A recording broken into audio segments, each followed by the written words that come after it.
Mayong buntag alang sa tanan nga mga kahigalaan o mga kaigsunan ko nining ikaduhang adlaw igpapahulay sa bulan sa Tamos. Diha sa ato nga mga Biblia nga mao ang creation calendar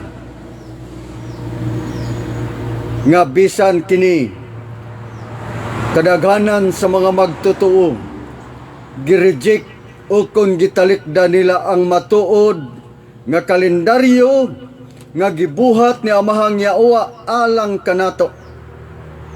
Dili lamang kay gibuhatan niini mao lamang ang mga Diyos o kon ang mga Hudiyo o kon ang mga Hebrew, kundi ang tanan nga adunay kinabuhi nga mga tao. Walay labo tong mga tao nga wa nay kinabuhi. Ang gibuhatan niini kung atong basahon di sa Genesis, wala pa mahuman ang maong ikapito ka adlaw. Ang maong kalendaryo ni Amahang Yaowa giplastar na. Niana pang ikaupat ka adlaw, apan ang kalendaryo tapos na. Bosa nag-ingon siya, let them be for sign and for season, alang sa mga panahon, alang sa mga adlaw, and for days, and for years.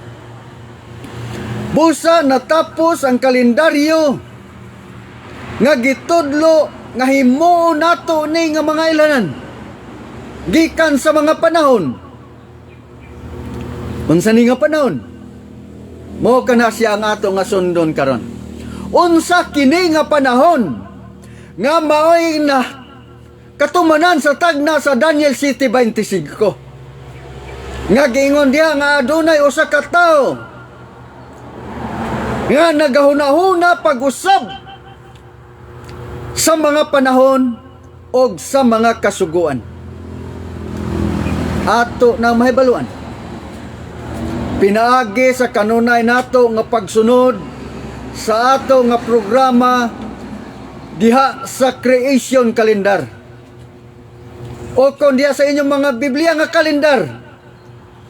Apan nga butaan ang mga magtotoo niini, nag-angkon nga mga magtotoo, apan ang tinuod usa ka false believers, usa ka bakakon nga mga magtotoo, gaangkon-angkon nga magtotoo, apan kung ukayon ang maong kinabuhi, wala makatuman sa maong kasuguan. Bosa ang titulo o ang title karon sa ato nga topiko, if you love me, keep my commandments. Kada karon mao ang ikapitong igpapahulay alang sa bulan sa Tamos sa creation calendar. Nagpasabot nga ang Saturday nga mao ang Gregorian calendar nga gisunod sa mga Saturnians nga nagsunod sa 666 calendar nga binuhat ni Santo Papa Trisi.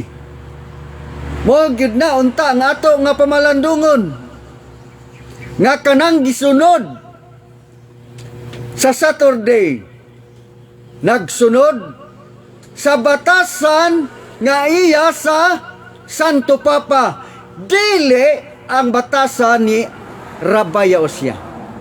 Bosa sa dili pa ta magsugod, magampo ta, dayon ang atong kantahon mao ang walk with faith. Maglakaw ta diha sa maong pagtuo. Kay kung wala tay pagtuo, walay pulos. Di ba?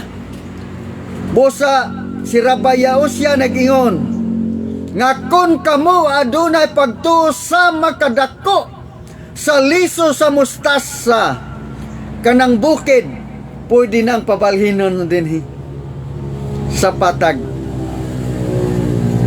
Perting gamaya ng liso siguro sa mustasa, tingali murag liso na sa mansanitas.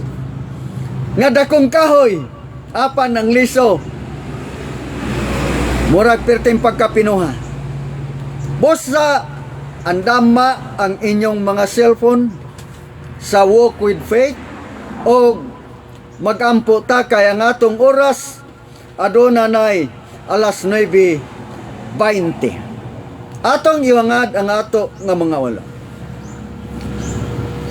Amahang Yaowa, Amahang Yaowa, Amahang Yaowa. Niini nga takna sa kabuntagon anian usab ang among mga kamot nagabayaw diya sa kalangitan.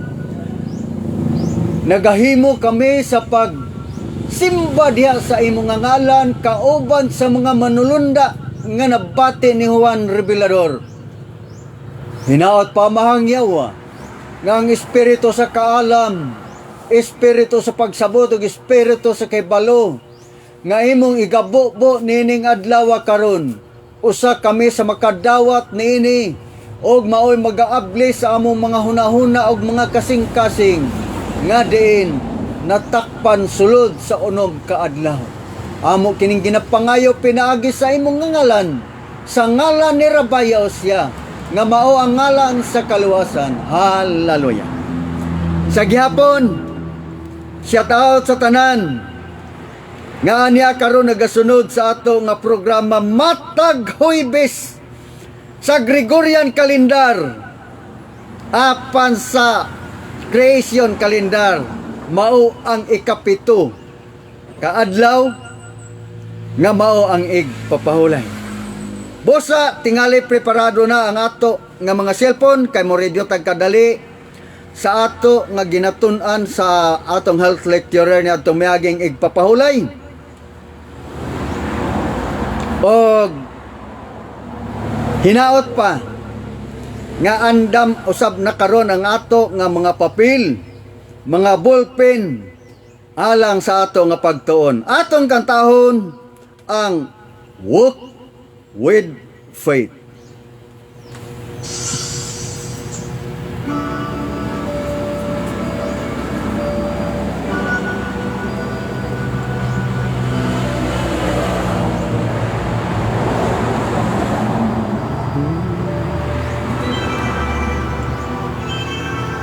Walk with faith in your heart, and you'll never walk alone. Without faith in your heart, the world is in your own. You'll never will grieve, avoid him. You believe and walk with faith in your heart.